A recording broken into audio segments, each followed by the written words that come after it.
Assalamualaikum warahmatullahi wabarakatuh. Saya Abdillah Haikal, mahasiswa UIM Fakultas Teknik Prodi Teknik Informatika. Di sini saya akan mempresentasikan atau menjelaskan tentang arsitektur dan organisasi komputer. Tugas saya di sini adalah untuk memenuhi tugas dari Bapak Bedri. Pertama-tama kita masuk ke PowerPoint yang sudah saya buat sebelumnya. Di slide pertama di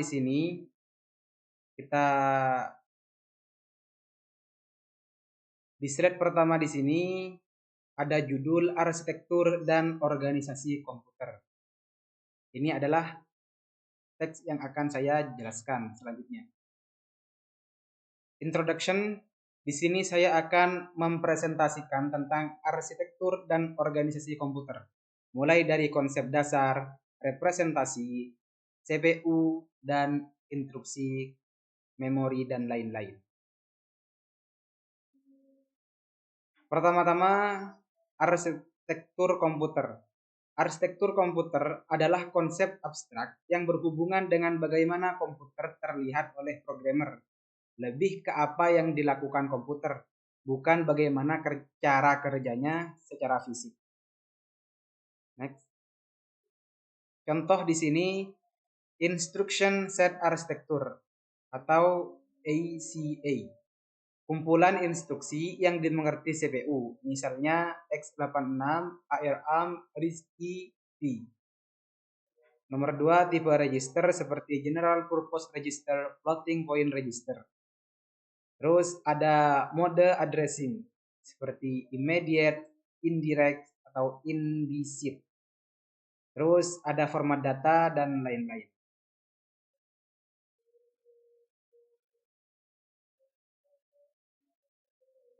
Terus kita lanjut ke apa yang dimaksud dengan organisasi komputer. Organisasi komputer adalah implementasi fisik dan arsitektur. Fokusnya bagaimana komponen perangkat keras diatur bekerja sama agar bisa dijalankan. Contoh, struktur prosesor, jumlah pipeline, cache memori.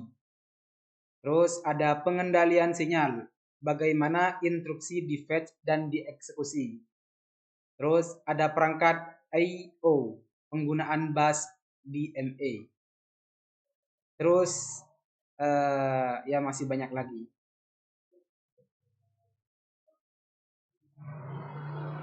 Lanjut di sini kita masuk ke representasi data, bilangan biner. Di sini saya akan menjelaskan bilangan biner adalah sistem bilangan berbasis 2 yang hanya menggunakan 2 simbol, yaitu 0 menunjukkan kondisi off, tidak ada arus listrik, dan 1 di sini adalah kondisi on, ada arus listrik.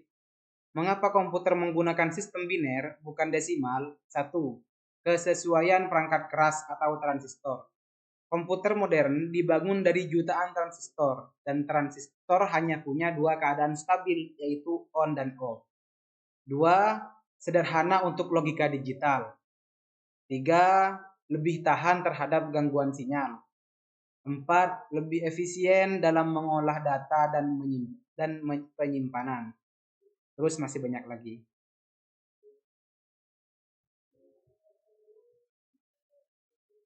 Lanjut, contoh biner.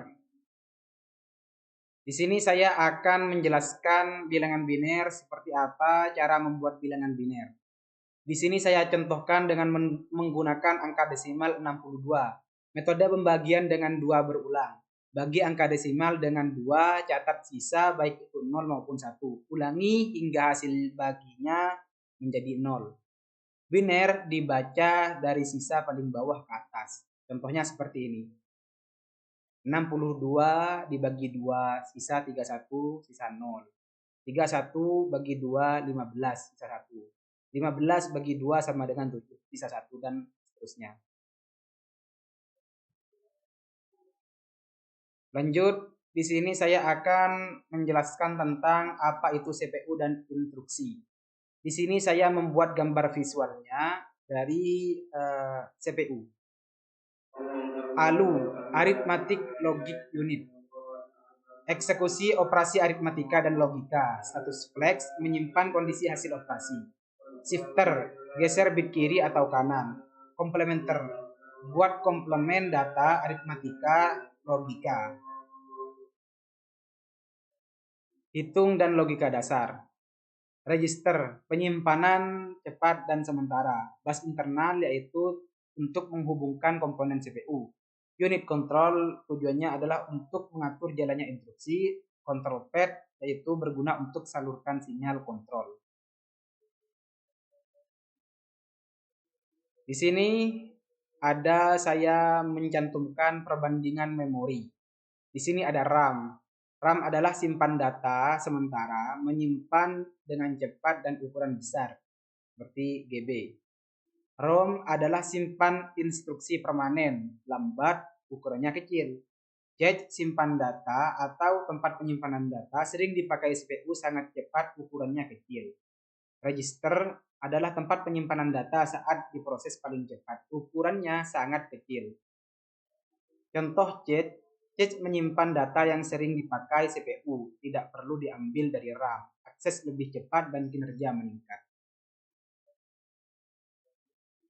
Nah, di sini adalah referensi yang saya cantumkan dari beberapa sumber yang saya jelaskan tadi. Yang pertama dari John atau David Peterson. Di sini saya mencantumkan buku yang dia jelaskan. Terus ada William Sterling, yaitu salah satu programmer juga yang sudah terkenal. Oke, hanya itu dari saya. Wassalamualaikum warahmatullahi wabarakatuh.